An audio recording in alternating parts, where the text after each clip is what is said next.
Bible says it is not God's will that any man should perish. Bible कहती है परमेश्वर की इच्छा नहीं है कि कोई भी मनुष्य नाश हो। Is that true? Have you read that in the क्या ये Bible? सच है? आपने पढ़ा है बाइबल में? Are people perishing on this earth? क्या लोग नाश हो रहे हैं पृथ्वी पर? Yes. हाँ। That means even though it's God's will that nobody should perish, still people are perishing. इसका मतलब हालांकि परमेश्वर की ये इच्छा है कि कोई भी पृथ्वी पे नाश ना हो, फिर भी लोग नाश हो रहे हैं। Amen. How many of you know that there was a time where God wanted you to go in a direction but you went in another direction? Anybody? Or is it just me? कितने लोगों के जीवन में आपने ऐसा अनुभव किया कि जब आप जानते हैं कि परमेश्वर चाहता था कि आप एक दिशा में जाएं, लेकिन आप उसकी विपरीत दिशा में गए? कोई है यहाँ पर या सिर्फ मेरे साथ ही ऐसा हुआ? Did God force you? क्या परमेश्वर ने आपसे जबरदस्ती की उस समय? नहीं। So God does not control you 100%. सो परमेश्वर 100% नियंत्रण नहीं करता आपके जीवन If पे। God doesn't control you, what makes you think that He controls other people? अगर वो आप पर नियंत्रण नहीं करता तो आपको क्यों लगता है कि वो दूसरों पर नियंत्रण करता है? Have you heard this? God is in control, brother. क्या आपने सुना है परमेश्वर नियंत्रण में है भाई? Did you read that in the Bible? वचन में पढ़ा है कभी? If God was in control, do you think the earth would be in such a mess? अगर परमेश्वर नियंत्रण में होता तो पृथ्वी की ऐसी दुर्दशा होती? The problem is man is in control. समस्या ये है कि God मनुष्य is in charge, but that in charge gave the control to man. You are in control, not God. समस्या यह है कि मनुष्य नियंत्रण में है, परमेश्वर सब चीजों के ऊपर मालिक है, लेकिन उस मालिक ने अधिकार मनुष्य को दिया, नियंत्रण मनुष्य को दिया। आप हर एक चीज के ऊपर नियंत्रण। If God was in control and everything was happening which God was wanting, why did He give authority to us? अगर परमेश्वर ही नियंत्रण में था और सब कुछ उसकी मर्जी के अनुसार ही होता है तो फिर उसने हमें अधिकार क्यों दिया? Are you alive? जीवित हैं? Am I talking to the right set of क्या people? मैं सही लोगों से बात कर रहा हूं? See, many Christians don't like this message because it puts responsibility on their shoulder. बहुत से मसीह लोग इस संदेश को पसंद नहीं करते क्योंकि इसके द्वारा जिम्मेदारी उनके कंधों पे आती है। Amen? आमीन। So God gave authority to man. परमेश्वर ने अधिकार मनुष्य को दिया, Man gave authority to Satan मनुष्य ने अधिकार शैतान को दिया and made Satan the god of this world. और शैतान को पृथ्वी का राजा बना दिया। Then Jesus came, God came as a man. तब यीशु आया मनुष्य के रूप में। Please hear me carefully. सुनिएगा Who ध्यान gave से। the authority to Satan? किसने अधिकार दिया शैतान को? Man, मनुष्य ने, not God. परमेश्वर ने नहीं, Man. मनुष्य ने। So God came as तब परमेश्वर आया man मनुष्य and रूप में snatched it back from Satan और शैतान से छीन लिया वापस वो अधिकार and gave it back to us. और वापस हमें दे दिया। Let's see the scripture. ये वचन देखते हैं। Matthew 28:18. I'll read from the Amplified Classic Version. मत्ती 28:18 पास्टर एम्प्लीफाइड क्लासिक से पढ़ेंगे उसको। Jesus Yes. approached, breaking the silence, and said to them, all authority, all power of rule in heaven and on earth has been given to me. यीशु पास आए चुप्पी को तोड़ते हुए और उनसे कहा, स्वर्ग और पृथ्वी का सारा अधिकार मुझे दिया गया है। Jesus, take the authority back यीशु ने अधिकार वापस ले लिया and gave it to his church, gave it और to his body. अपनी कलीसिया अपनी देह को दे दिया। So who has authority now? किसके पास अधिकार है अब? Who has authority now? किसके पास है अधिकार? Us. But if you don't do anything about that authority, you will live as people who have no authority. लेकिन अगर आप उस अधिकार का कुछ नहीं करेंगे तो आप अधिकारहीन लोगों की तरह जिएंगे।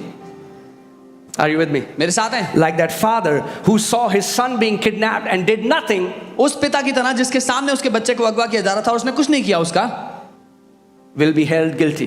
हम भी उसके जिम्मेदार ठहराए जाएंगे। Amen? The Bible says give no place to Satan. That means you can give him place. Bible कहती है शैतान को कोई जगह मत दो अपने जीवन में। इसका मतलब आप शैतान को जगह दे You सकते cannot हो। say, God, why did you allow Satan? God would say, why did you allow Satan when I gave you my authority? आप ये नहीं कह सकते परमेश्वर क्यों आपने शैतान को मेरे जीवन में जगह दी। परमेश्वर कहेगा तुमने क्यों जगह दी जब मैंने तुम्हें अपना अधिकार दिया था। तो The Bible tells us, give no place to devil. Bible हमें बताती है शैतान को जगह मत दो। Amen? आमीन। Are you guys with me? मेरे साथ हैं? Let's see, Matthew 10:1. मत्ती 10 उसका एक देख। We'll read some couple of scriptures and then I'll explain हम कुछ- how we can walk in our authority. हम कुछ आयतों को देखेंगे फिर सीखेंगे कैसे हम अधिकार में चल सकते हैं। Matthew 28:18. Then he called his 12 disciples to him. He gave them power over unclean spirits to cast them out and to heal all kind of sickness and all kind of disease.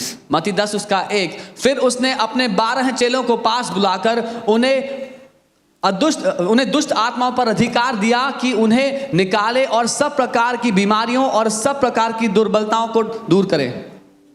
Amen? You have authority over all kind of demons. आपके पास अधिकार है सब प्रकार की दुष्ट आत्माओं के ऊपर। And Satan doesn't want you to know that. और शैतान नहीं चाहता आपको ये पता लग जाए। Say, I have authority. बोले मेरे पास अधिकार है। Say it as if you mean it. Say, I have authority. ऐसे बोले जैसे पूरे दिल से मैं जानते हैं इस बात को कि मेरे पास अधिकार है। But just knowing that you have authority is not enough. लेकिन सिर्फ ये जान लेना कि आपके पास अधिकार है ये काफी। You will have to exercise the authority. इस अधिकार को इस्तेमाल करना सीखना है। You will have to exercise the authority. इस अधिकार का इस्तेमाल करना है। Imagine there is a policeman कल्पना करें एक पुलिस वाला है and he is given responsibility to guard a bank. और उसको जिम्मेदारी मिली कि वो बैंक की सुरक्षा करेगा। And the government has given him authority. और सरकार ने उसको अधिकार दिया। And thief come. और चोर आया, They rob the bank. Bank में चोरी की, They kill some people. कुछ लोगों को मार दिया। This man does nothing. इस व्यक्ति ने कुछ नहीं किया And they went away. और वो लोग चले गए। And then he calls his headquarters. और फिर अपने हेडक्वार्टर में कॉल करते हैं He said, why didn't you do anything? और बोला कि अरे आपने कुछ किया क्यों नहीं? Is that right? तो ये सही होगा? They will say, we appointed you. वो कहेंगे हमने आपको नियुक्त We किया, gave you the authority. आपको अधिकार दे, Why didn't you do anything? आपने क्यों नहीं किया कुछ? When you move, जब आप कुछ करते हैं heaven moves. स्वर्ग भी साथ में कुछ करता When you are silent, है। जब आप चुप हैं heaven is silent. स्वर्ग भी चुप है। That's why the Bible says, इसलिए बाइबल कहती है, whatsoever you bind on the earth, the heaven will bind it. जो कुछ तू पृथ्वी पर बांधेगा स्वर्ग भी उसको बांध देगा। You are the legal representative of the kingdom of God. आप स्वर्ग के राज्य के कानूनी प्रतिनिधि हैं। Amen. Amen. You're gonna say, God, when will you do it? आप ये नहीं कह सकते प्रभु आप कब करोगे? Most believers ज्यादातर विश्वासी have just learned to beg before God and not exercise their authority. सिर्फ ये सीखते हैं कि परमेश्वर के सामने आके भीख कैसे मांगनी है, गिड़गिड़ाना कैसे है, लेकिन अपने अधिकार का इस्तेमाल करना नहीं सीखते। We have to learn to exercise our authority. हमें ये सीखना है कि अपने अधिकार का इस्तेमाल कैसे करें। Amen. Amen. Is there anybody of you that something was happening to you and it kept happening and you thought it will end and then it kept happening and it kept happening until you realize, what am I doing? क्या यहाँ पर कोई है जिसके साथ कुछ होना शुरू हुआ और आपको लगा अपने आप हट जाएगा, दूर हो जाएगा, लेकिन वो होता रहा, आपने कुछ नहीं किया उसका, जब तक आपने ध्यान नहीं दिया। Let me give you a personal testimony. I've acted stupid many times, so I'm teaching you from my failures. मैं खुद की कहानी बताता हूँ क्योंकि मैंने भी कई बार गलतियाँ की हैं और अपनी गलतियों से आपको बता रहा हूँ। So one time, एक बार, one day I got up, एक दिन मैं उठा, I had a little bit of cough. थोड़ा खांसी हो रही थी मुझे, I just ignored it. मैंने नजरअंदाज कर दिया। Then I saw in the evening it increased. फिर मैंने देखा शाम को वो बढ़ गई, I ignored. मैंने नजरअंदाज It's किया। just a cough, it will go away. खांसी है चले जाएगी अपने आप। Just drink ginger tea. Ginger tea पिया। I didn't know it was an attack against my life. मुझे नहीं पता था मेरे जीवन के विरोध में वो हमला है। I want you to start seeing every sickness as an attack against मैं you. चाहता हूं कि आप हर एक बीमारी को आपके जीवन के विरोध में हमले की तरह देखो। You cannot be casual about the symptoms the enemy sends against you. जो लक्षण आपके शरीर में आते हैं उनको हल्का मत समझो। So one day became 3 days and I thought it is going to go away and it became a week and it became a month. एक दिन के 3 दिन हो गए, मुझे लगा चले जाएगी, हफ्ता हो गया और करते करते महीना हो गया। And it became so bad और वो इतना खराब हो गया that I wasn't able to confess the word anymore because I was continuously coughing. कि मैं वचन भी घोषणा नहीं कर पा रहा था क्योंकि निरंतर मुझे खांसी आने लगी। My ribs used to pain. They became so sore by coughing all night. मेरी पसलियों में दर्द होने लगा खांस कर रात भर। 1 month became 2 months. 1 महीना 2 महीने बन गए, 2 months became 3 months. 2 महीने 3 महीने बन गए And now और अब it was in torment. I was in agony अब मैं सताव में था because my chest, my ribs were paining so bad. क्योंकि मेरी चेस्ट में, मेरी छाती में, मेरी पसलियों में बहुत दर्द हो रहा था। I didn't know what to do. मुझे नहीं पता था क्या करूं। I went to doctor. मैं डॉक्टर के पास गया, They said it's a tropical allergy. Doctor ने कहा ये ट्रॉपिकल एलर्जी है, Start taking nebulizer. Nebuliser low. Didn't work. काम नहीं करा, Nothing worked कुछ काम नहीं करा until I went to my roof जब तक मैं अपने घर की छत पे ना गया and I became angry at devil. और मैं शैतान पर गुस्सा हो गया जाकर।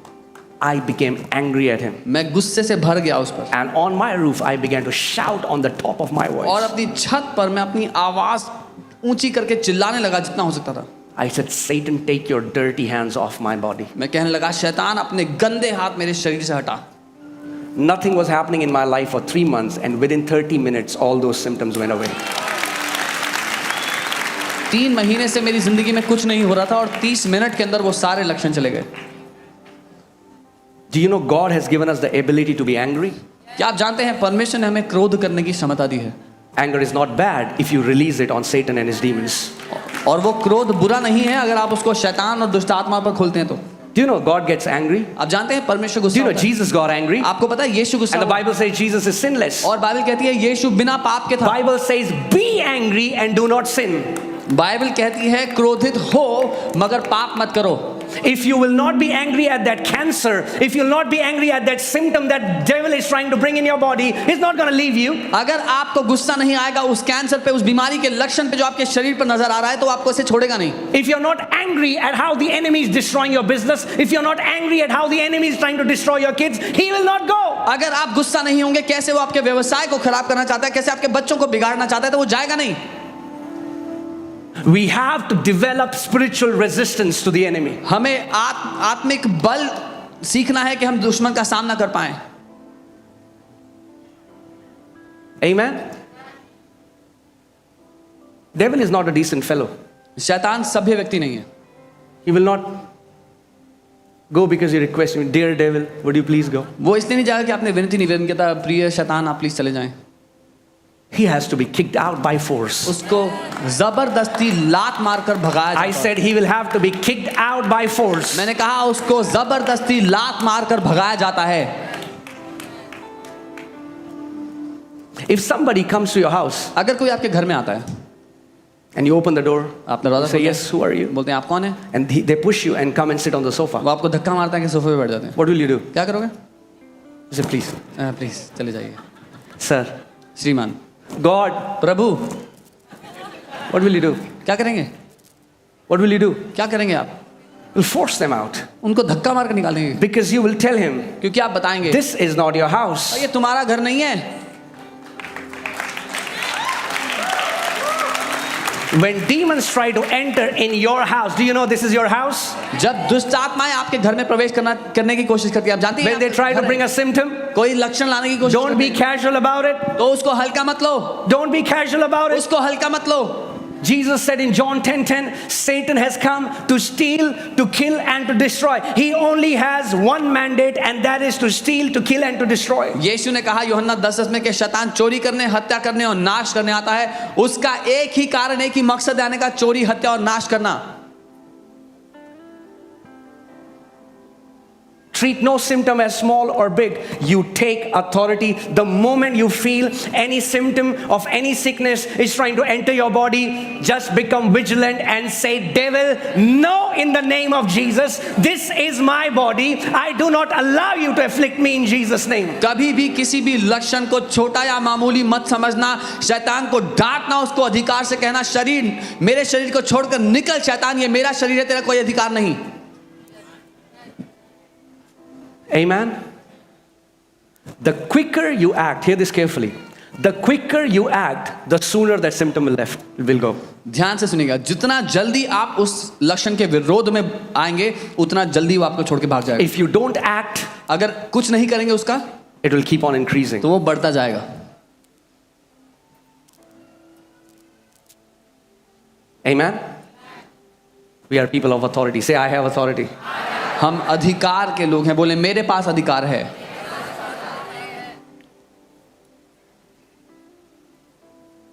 And I didn't tell you why I went to the roof, because when I was praying, और मैंने आपसे नहीं कहा मैं छत पर, बताया कि मैं छत पर क्यों गया था। जब मैं प्रार्थना कर रहा था and I saw Lord Jesus Christ with a rod in his hand, और मैंने प्रभु यीशु को अपने उनके हाथ में एक राजदंड लिए हुए and देखा, I saw he was very strict. I've never seen him so strict.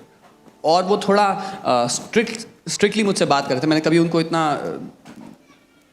Strict नहीं देखा। And he said, why didn't you use the authority I have given you? और उन्होंने कहा क्यों तुमने उस अधिकार का इस्तेमाल नहीं किया जो मैंने तुम्हें दिया था। And he spoke a scripture to me which I had not known at that time. और उन्होंने एक वचन मुझसे कहा जो मैंने उस समय नहीं जाना था। And I want to put Psalm 110 verse 2. भजन 110 उसकी दूसरी He आयत। said, stretch forth your rod out of Zion, उसने कहा- rule in the midst of your enemies. तेरे पराक्रम का राजदंड यहोवा सिय्योन से बढ़ाएगा, तू अपने दुश्मनों के बीच में शासन कर। Rod represents authority. वो राजदंड अधिकार को दर्शाता है। And God is telling you, stretch forth your rod. परमेश्वर आपसे कह रहा है अपने राजदंड को Stretch बढ़ा, forth your authority. अपने अधिकार को बढ़ा। Tell that wicked thing to get out of your body. उस दुष्ट चीज से बोल अपने तुम्हारे शरीर को छोड़कर जाए। Tell that work of darkness to stop in Jesus' name. उस अंधकार के काम को कहे कि वो तेरे शरीर को छोड़ जाए। You stretch forth your rod. तू अपने राजदंड को बढ़ा। You rule in the midst of your enemies. तू राज्य कर अपने दुश्मनों के बीच में। Amen. आमीन। You do it. तू ऐसा कर। Say rule. बोले राज्य कर। Authority is given to rule. अधिकार राज्य करने के लिए दिया जाता है। Rule. राज्य करो। Cannot be casual with devil. आप शैतान को हल करें।